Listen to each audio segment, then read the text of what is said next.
Welcome back to Catholic Answers Live. We've got a segment we do from time to time now called The Bottom Line, meaning what's the bottom line Catholic teaching on this or that? And that is, there are topics where people would like to know, well, what do I have to believe as a Catholic? You know, what is certain about a topic as far as the Catholic faith goes? And one of those is demons. We get a lot of questions about demons. There's actually a lot of internet conversation about demons among Catholics, among a lot of which is poorly informed. Yes, that's right. And so that's why we get this situation where there's a lot of conversation, but do people actually know the basics of what the church teaches on topics? So, and then we're going to take this segment, The Bottom Line, and we'll make it available on social media to help people who might need the basic Catholic teaching. Jimmy, so thank you very much for taking the time to talk with me about demons before we go this afternoon. And I'll just point out, this was your idea. Yeah, this is our idea. We in the studios department, and we chose the topic as well. So I don't know if you would have preferred a different topic, but fine. We did want to get some clarity on demons. And the first thing I would like to ask you, I would say you used two different concepts at the beginning of this segment. One of them was, what does the church teach? And the other is, what is certain? And I would take what is certain to mean what's infallible, and not all church teaching is infallible. That's a good point. So I will tell you what the church teaches. I'll also tell you if something's infallible, and I'll tell you what my opinion is on matters the church does not have a teaching on, but are subject to opinion. Very good. Very good. Well, is this a permitted opinion? Could I just say, because I do think lots of people in the modern world do say, look, all this New Testament particularly talk about demons is really, you can interpret it metaphorically. That we're talking about human evil, the tendency towards evil and selfishness and all that. So can I, as a Catholic, hold the view that really demons are metaphors?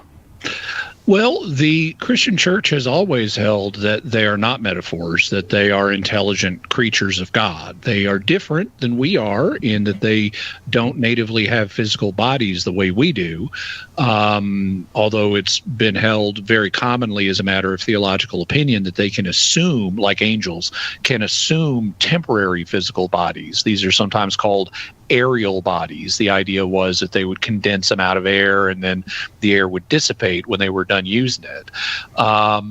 That's not church teaching. Like I said, that was theological speculation. But the church has always understood that they are not metaphors, but are other creatures of God that are different than us. Now, by the early 20th century and the mid 20th century, there was a period of doctrinal confusion, particularly after Vatican II, and there were some individuals who were promoting this metaphor idea.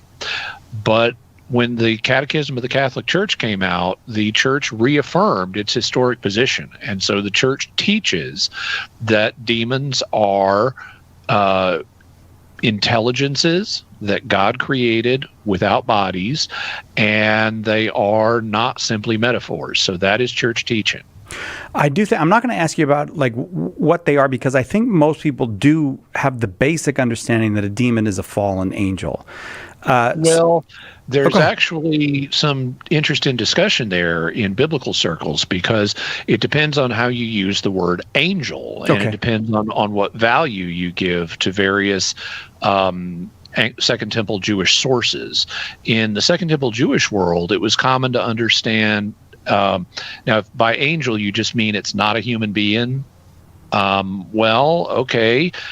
there was some discussion in early Second Temple Judaism about demons, and they weren't actually always identified with what we would call a fallen angel, but with a subset of creatures that were the ghosts of individuals that were human angelic hybrids.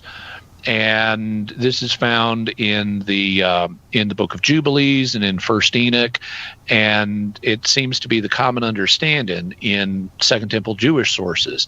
But eventually the term angel came to be used for any non-human creature that is, has smarts and isn't here on earth. And so by that understanding, demons would be fallen angels regardless of whether they would have been classified under that term in the first century.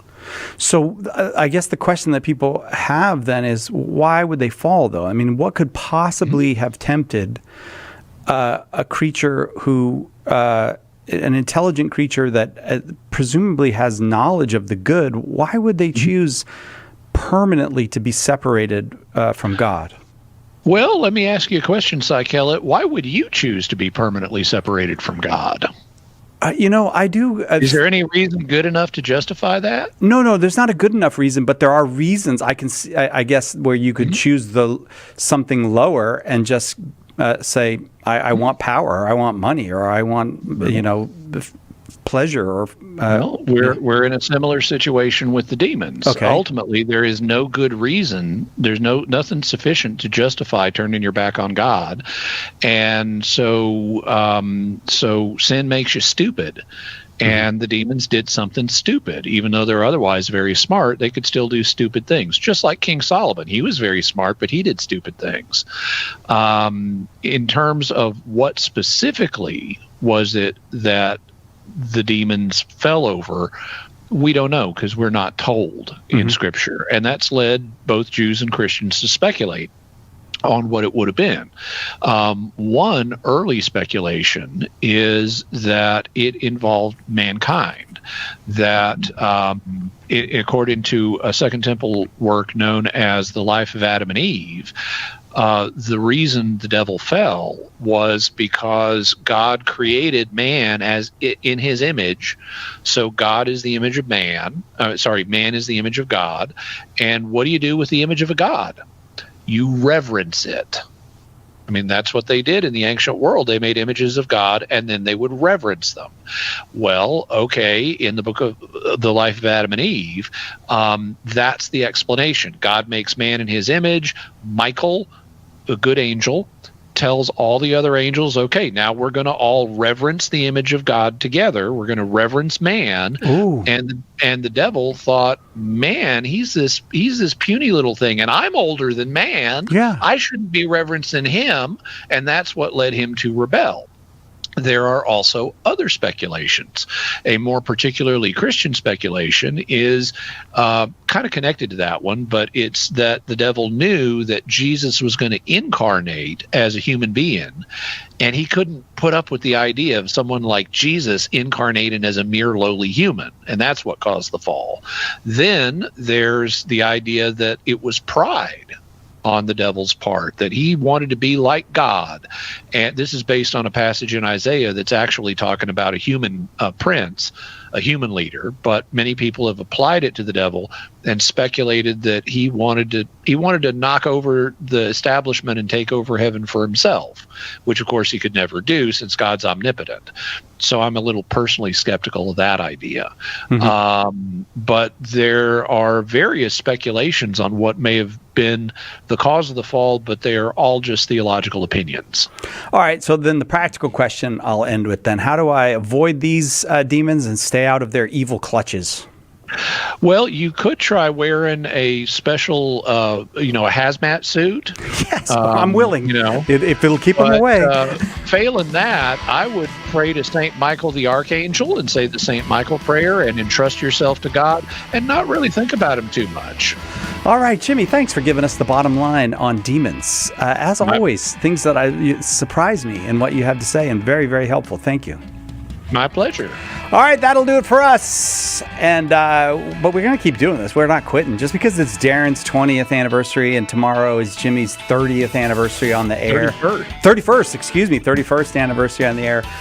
We're not quitting. We've got a lot more of this left in us. So we'll see you next time, God willing, right here on Catholic Answers Live.